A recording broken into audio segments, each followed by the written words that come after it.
солҳои охир таваҷҷӯҳи ҳукумату давлат ба муаррифӣ ва рушди соҳаи сайёҳии мамлакат бахусус самтҳои сайёҳати кӯҳӣ, экологӣ ва табобатӣ зиёд гардида, ҷиҳати боз ҳам ривожу равнақи соҳа чораҳои зарурӣ андешида мешавад. Аз ҷумла дар паёми навбатии худ ба Маҷлиси Олии Маҷлиси намояндагон Пешвои миллат, Президенти Ҷумҳурии Тоҷикистон муҳтарам Эмомалӣ Раҳмон ба мақомотҳои дахлдори мамлакат бобати рушду муаррифии сайёҳати кӯҳӣ ва кӯҳнавардӣ дар Тоҷикистон супоришҳои мушаххас доданд. Вобаста ба ин давоми сол Кумитаи рушди сайёҳӣ назди ҳукумати Ҷумҳурии Тоҷикистон ҷиҳати тарғиби ин намуди сайёҳӣ дар Тоҷикистон чандин корҳоро ба сомон расонд. Ширкатҳои сайёҳии ватанӣ низ дар ин замина номгӯи зиёди хатсайрҳои худро ба минтақаҳои кӯҳӣ, хусусан хатсайрҳое ки дар онҳо баромадан ба ин ё он кӯҳҳо зарур меояд, роҳандозӣ намуда тавонистанд то як андоза бо ин роҳ самти сайёҳати кӯҳӣ ва кӯҳнавардии Тоҷикистонро ҳам дар сатҳи дохилӣ ва ҳам дар сатҳи байналмилалӣ рушду муаррифӣ намоянд.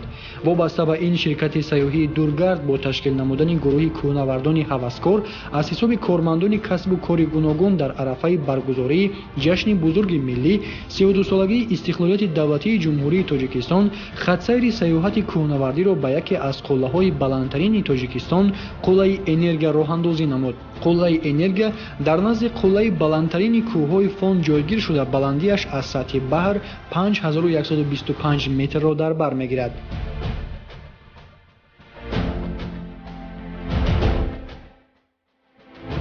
В этом году у нас случилось знаменательное событие. Значит, ко дню Дня независимости с 9 сентября. имсол як воқеаи бисёрҳа муҳим ба амал омад. дар остонаи таҷлили ҷашни истиқлолияти давлатӣ гурӯҳи сайёҳони тоҷик тасмим гирифтанд ки қуллаи Энергияро фатҳ намоянд ки баландиаш 5125 метр аст. фатҳи қулла бо муваффақият амалӣ гардид ва яке аз иштирокдорони ин сайёҳат духтари тоҷик Гулия Норова низ буд ки ҳамчунон нахустин нафаре шуд ки аз миёни занҳо қуллаи Энергияро фатҳ намуд. мо тавонистем ки дар муддати кӯтоҳ, яъне ҳамагӣ дар 4 рӯз ба фатҳи қуллаи Энергия дастёб шавем. барои Тоҷикистон ин натиҷа хеле муҳим аст, зеро то ба ҳол таърихи кӯҳнавардии Тоҷикистон ёд надорад ки бахусус намояндагони миллати тоҷик ба чунин баландии зиёда аз 5000 метр баромада бошанд ва ин натиҷаи бисёр хуб аст ва умедворем ки ин дастоварди охирин нест. фатҳи қуллаи Энергияро метавон нахустин қадамҳо барои рушди сайёҳати кӯҳнавардӣ дар Тоҷикистон ҳисобид. В истории новейшего Таджикистана.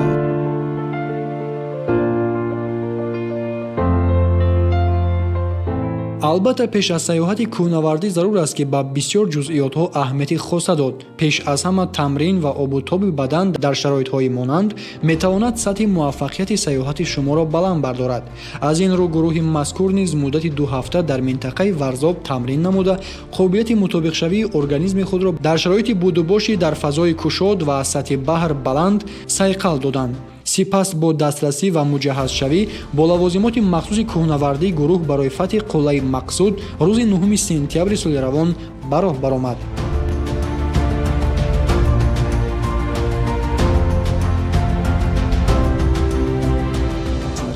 У нас были чисто альпинистские снаряжения. лавозимоти мо сифр кӯҳнавардӣ буданд. ин ба монанди кӯлоҳи муҳофизатӣ, яхбурҳо, бандҳои махсуси кӯҳнавардӣ ва боз чандин лавозимоти дигар буд ки гурӯҳи мо ҳангоми фатҳ бо худ дошт. албатта пеш аз оне ки мо ба қарори баромадан ба қулларо диҳем, чанд муддат дар дараи Варзоб тамринҳои махсус гузаронидем. ҷиддан машқу тамринҳоро ба роҳ мондем ки дар ниҳоят натиҷаҳои хубро ба бор овард. нақшаи гурӯҳ дар оянда ҳамин гуна аст ки соли дигар баландтарин қуллаи кӯҳҳои Фон Чимтарғаро ки баландиаш 5489 метр аст фатҳ намоянд. дар назар аст ки солҳои оянда ба қатор кӯҳҳои Помир рафта ба фатҳи аввалин қуллаи 6000 метраи силсилаи сайёҳатҳои кӯҳнавардиамон дастёб шавем. Мы даже поедем на Памир и, возможно, будет какой-то первый 6000-ник. моҳ 9 сентябр бахшида ба рӯзи истиқлолияти давлатии ҷумҳуриямон бо мақсади фатҳи яке аз қуллаҳои баландтарини Тоҷикистон Энергия ба роҳ баромадем. пеш аз оне ки мо ба кӯҳ бароем, хеле вақт тамрин кардем. хеле вақт маслиҳат кардем ки хатсайри мо чӣ гуна мешавад, аз куҷо, чӣ хел, бо кадом роҳ хоҳем рафт, чӣ гуна омода шавем, чӣ гуна лавозимот бо худ дошта бошем. дар ниҳоят ман ҳамчун намоянда аз ширкати сайёҳии Дургард ҳамроҳи гурӯҳ ба қуллаи Энергия баромадам. дар вақти тамрин низ ман ҳам шахсан иштирок доштам. албатта агар надонем ки чӣ тавр ба баландӣ бароем, чӣ тавр аз банди эҳтиётӣ истифода барем, чӣ тавр ва кай лавозимоти кӯҳнавардиро истифода кунем, афтода ҷароҳат бардошта намон мумкин аст. ин хело хатарнок аст. Бинобар ин мо ҳамаи қоидаҳои бехатарӣ ва ҳам он қонунҳое ки миёни кӯҳнавардон роиҷанд риоя кардем. соли гузашта ман ба баландии 4700 метр баромада будам ва ҳоло бошад фатҳи қуллаи энергия барои ман рекорди навбатист. 5125 метр. ман ифтихор дорам ки ман тоҷик ҳастам ва ба фатҳи чунин қуллаи баланди Тоҷикистон дастёб гардидам.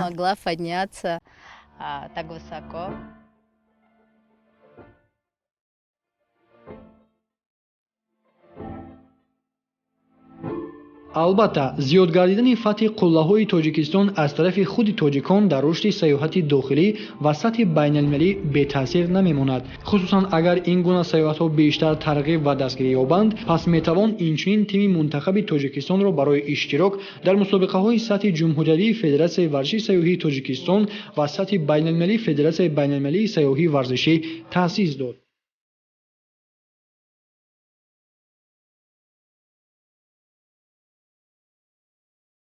бори аввалин мо хостем ки ба фатҳи қуллаи энергия дастёб шавем ва пеш аз ин ба фатҳи ин қулла мо ба тамринҳо машғул будем.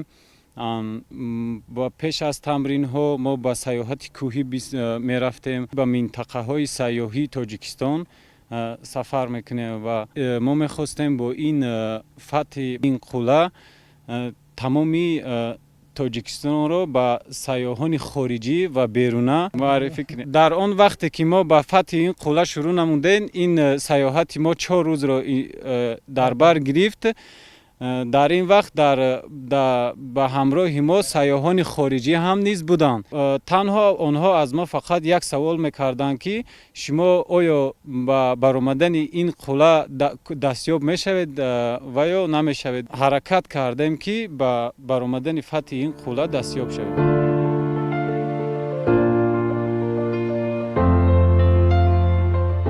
тавре гуфта шуд, дар вақти ба баландии зиёда аз маъмулӣ ки организми шумо ба он мувофиқ шудааст, ҳар як шахс бемории хоси кам шудани оксиген дар организми худро бо ҳар васила эҳсос мекунад. организм низ аксулъамали саривақтӣ нишон дода фаъолияти худро барои муҳофизат ҳассос ва пурзур менамояд.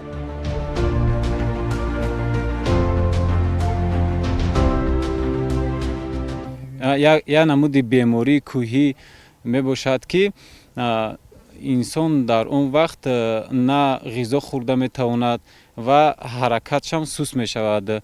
мо ба ҳамаи ҳамино нигоҳ накарда ҳаракат кардем ки фатҳи ин қулларо дастёб шавем. сайёҳати кӯҳӣ як сайёҳате аст ки ҳам ба саломатии инсон ва ба рӯҳияи он хеле фоидаи зиёд мебахшад. ба нуқтаи баландтарини қулла вақте ки мо расидем, як эҳсосоти фаро гирифт ки ман тоҷик будани худамро фахр кардам ки тоҷикон ҳам низ ба ҳамаи қуллаҳо комёб мешаванд ба баромаданашон.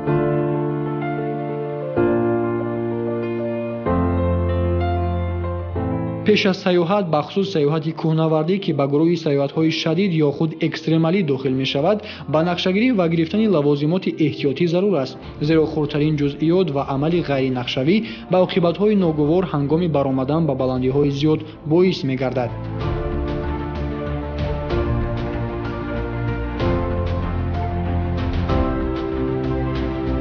албатта бисёр мушкилиҳо буданд дар вақти баромадан, дар вақти фатҳ кардани қулла, ки мо ҳамаи онро якҷоя бо тимамон пушти сар кардем. ҳарчанде ки бисёр душвор буд баромадан, мо яке аз ҷузъони худро ба поён яъне афтондем ва дар даруни он аз ҳама чизи муҳим банд буд барои боз ба қафо фаромадан, ки ин бисёр мушкил буд вақти фаромадан. мо барои вақтро бисёр гирифт. барои ҳамин бояд ки пеш аз баромадан ба нақша гирифтан мо бояд ки хурдтарин ҷузъиётҳоро ба назар гирем, чунки яке аз хатогиҳои хурд метавонад ки ба ягон ҳодисаи мудҳиш бароварда расонад. баъд аз фаҳс кардан ҳамаи ин мушкилиҳо аз хотир баромад. як ҳиссиёти бисёр хуб одамро фаро мегирад.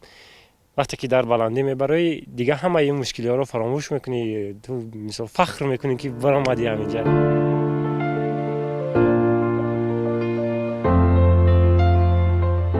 яке аз табақаҳои ҷамъият ки саломатиашон бо сабаби тарзи ҳаёти нишаста доштанашон осебпазир мегардад, ин барномасозон, лоиҳакашон ва дигар нафароне ки фаъолияташон бевосита ба компютер алоқамандӣ дорад мебошад. 2 нафар аз аъзоёни гурӯҳи мазкур ки барномасозанд, фикру андешаҳояшонро оиди сайёҳати кӯҳнавардиашон чунин иброз доштанд. Как мы знаем, программирование это тавре ки мо медонем барномасозӣ ин тарзи ҳаётӣ нишаста мебошад ва мебояд дар ин баробар ақаллан ба варзиш машғул шуд, яъне тарзи ҳаёти фаъолона дошт. яке аз машғулиятҳои писандидаи ман ин кӯҳҳо, сайру гаштҳои кӯҳӣ мебошад. аз хурдӣ ман варзишро дӯст медоштам, ҳанӯз низ дӯст медорам ва мудом ба варзиш машғул мешавам. то ин дам мо доимо ба сайру гаштҳои кӯҳӣ мебаромадем. лек нақшаи чунин фатҳи ҷиддӣ ба кӯҳеро надоштем. аниқтараш ман чунин нақша надоштам. ҳамин тавр мо ҳамроҳи гурӯҳ ҷамъ омадем ки биёед ҳамин сол ба яке аз силсилаи қуллаҳои 5000 метра мебароем. ин хуб шуд ки ман онҳоеро ки ба фикри ман мувофиқ буданд ёфтам. пеш аз фатҳ мо 2 ҳафта тамрин кардем дар дараи варзоб. ин тамринҳо ба мо бениҳоят зиёд кӯмак карданд. эти тренировки нам хорошо помогали. сабаби барномасоз буданам ҳафтаи дароз дар ҷои кор бисёр мешинам. рӯзе омад ки ман аз замин бисёр нишастаниҳо хастагиро ҳис кардам ва аз ҳамон рӯз як ҳобби нав пайдо кардам ки барои саломатии худ бисёр кӯҳ гардам ва бо дӯстони худ рӯзҳои истироҳатиро дар кӯҳҳо мегузарондем. ва вақте ки дар кӯҳҳои фон мерафтем, ман бисёр дар лаби кӯҳ нишаста фикр мекардам, ба қуллаҳо нигоҳ карда ки дар баландии ҳамин қуллаҳо агар бароӣ чӣ эҳсос мекунӣ, гӯшҳои ту чӣ мешунавад, чашмат чӣ мебинад ё бинияд чӣ буро ҳис мекунад, барои ман ҳамеша ҷолиб буд ва бисёр дар ин бора ҳар боре ки мерафтем дар ин бора ман бисёр фикр мекардам. рӯзе дар як сайёҳати кӯҳиамон бо дӯстонамон нишаста суҳбат мекардем ва ман фаҳмидам ки дӯстони ман низ бо ман ҳамфикр ҳастанд. хулоса ман инро бо онҳо суҳбат карда фаҳмидам ки онҳо низ дар фикри фатҳ кардани қуллаҳои баланд ҳастанд ва мо рӯзе тасмим гирифтем ки яке аз қуллаҳоро фатҳ кунем бо роҳандозии ширкати сайёҳии дургард ва бо роҳбаладии рашид тахмурадов. ин орзуи мо амалӣ гашт ва мо рӯзи 9 сентябр дар рӯзи истиқлолияти ватани азизамон мо бо нияти нек, бо нияти фатҳи қуллаи энерҷӣ ба роҳ баромадем. хушбахтона орзуи мо амалӣ гашт ва бо муваффақият мо нияти кардаамонро амалӣ гардондем.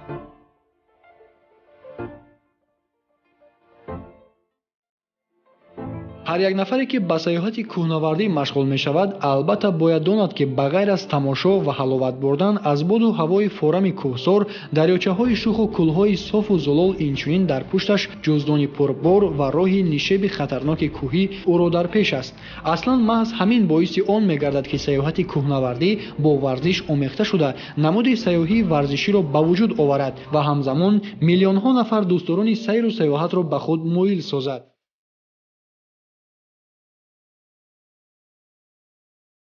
Было очень сложно идти с тяжелыми рюкзаками. خیلی دشوار بود با جزدانهای پربار بالا برآمدن. وزن جزدان من 18 کیلوگرم و از بچه‌ها باشد بیشتر از 20 کیلوگرم بود. ما 2 روز راه رفتیم. نخست به کوه نزدیکترین قله رسیدیم که در بلندی 3800 متر جایگیر شده است. یعنی در روز اول ما از دوشنبه تا به این کوه رفته رسیدیم. این راه طولانی بود. همراه خود ما تمام لوازمات ضروری و ذخیره خوراک برای 4 روز را داشتیم. در روز دوم ما به پایگاه سیاحی که در بلندی 4500 متر واقع است رسیدیم. همانا در پشتمان جزدانهای پربار. این خیلی دشوار بود اما ما این را توانستیم. بسیار گروه خوب و متحد داشتیم. همیشه به یکدیگر کمک میکردیم زیرا در بلندی همه کارو کردن دشوار می شود. организм низ фаъолияти худро иваз мекунад, сардардӣ ба вуҷуд меояд. Инро таҳаммул кардан он қадар осон ҳам нест, вале ба ҳамаи ин нигоҳ накарда мо ба ҳадафҳои худ расидем. ҳолатҳое буд ки дар нишебии қулла шамоли сахт мешуд ва барф меборид. ба мо зарур меомад ки аз дастони якдигар дорем то ба поён наафтем. Ин ҳолатҳо низ буданд. Тяжести, которые были в процессе восхождения, там погода была не очень. бо душвориҳое ки ҳангоми ҳаракат ва боло баромадан ба миён меомаданд, ин пеш аз ҳама тағйирёбии боду ҳаво буд. бисёр шамоли сахт мевазид. аммо ба ҳамаи ин нигоҳ накарда, мо ба баромадани қуллаи кӯҳ комёб шудем. бори ҷуздонҳои пуштамон бештар аз 20 килограмм буд. захираҳои хӯрокаамон ин консерваҳо, меваи хушк ва боз якчанд намуд хӯрокаҳои дигар буд. фатҳи ин қулла барои аз наздик шинос шудан бо якдигар, мустаҳкамнамоии риштаҳои дӯстиамон, эҳсоси эътимоднокӣ ба якдигар доштанамон заминаҳои хуб гузошт. эҳсоси қарор доштан дар қулла ин фаромӯшнашаванда, лек такрорнашаванда аст. бисёр таассуроти хуб бардошт кардам аз ин сайёҳати кӯҳнавардӣ, ки бо эҳсосоти мусбӣ ҳам ҷисман ва ҳам рӯҳан пур шуда буд. дар вақти фатҳ ҳарчанд гурӯҳамон ба мушкилиҳо дучор омад, вале тавассути якдигарфаҳмӣ, кӯмак ба ҳамдигар ва якдилӣ тавонистем ба ҳадафи дар пешгузоштаи худ комёб шавем. Но благодаря решимости и взаимопомощи мы смогли покорить вершину, за что всем ребятам спасибо большое.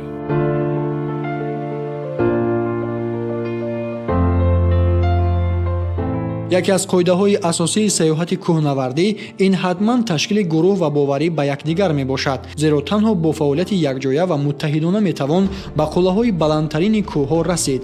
бехатарӣ бошад ҳамеша дар ҳама ҷо дар мақоми аввал меистад. бинобар ин ба кӯҳнавардон тавсия дода мешавад ки пеш аз машғул шудан ба дилхоҳ намуди сайёҳати экстремалӣ ба гурӯҳи махсуси наҷотдиҳӣ наздиктарин пеш аз сафари худ оиди хатсайрашон хабар диҳанд. дар ин замина раёсати наҷотдиҳандагон ва дастаи наҷотдиҳандагони кумитаи ҳолатҳои фавқулода ва мудофиаи гражданӣ назди ҳукумати ҷумҳурии Тоҷикистон хуб мешуд ки фаъолияти худро ҷиҳати мустаҳкамнамоии алоқа бо гурӯҳи сайёҳон дар тамоми шаҳру навоҳии мамлакат ҷоннок намояд.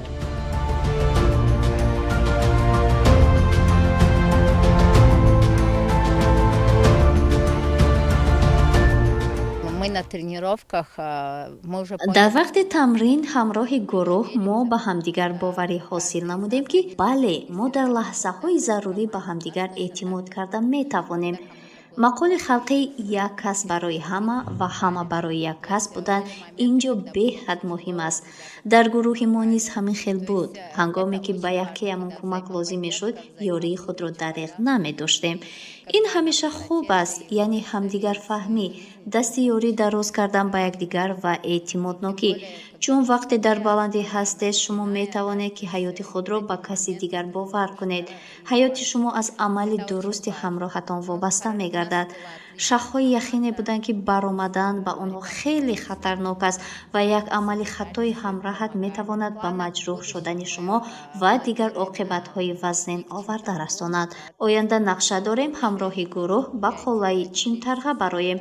он аллакай аз қуллаи энергия қариб 400 метр баландтар аст. мо мехоҳем ки минбаъд тими махсуси кӯҳнавардии тоҷикиро ташкил намоем ва ба оламиён исбот кунем ки бале, мо тоҷикон ҳам метавонем ба қуллаҳои баландтарини кӯҳҳои Тоҷикистон ва ҷаҳон бароем. дар таърихи кӯҳнавардии дунё низ номи тоҷикон сабт гардад ва парчами Тоҷикистон дар болои ин қуллаҳо доимо парафшон бошад. Именно наши пики, и еще в будущем, может быть, и на Эверест.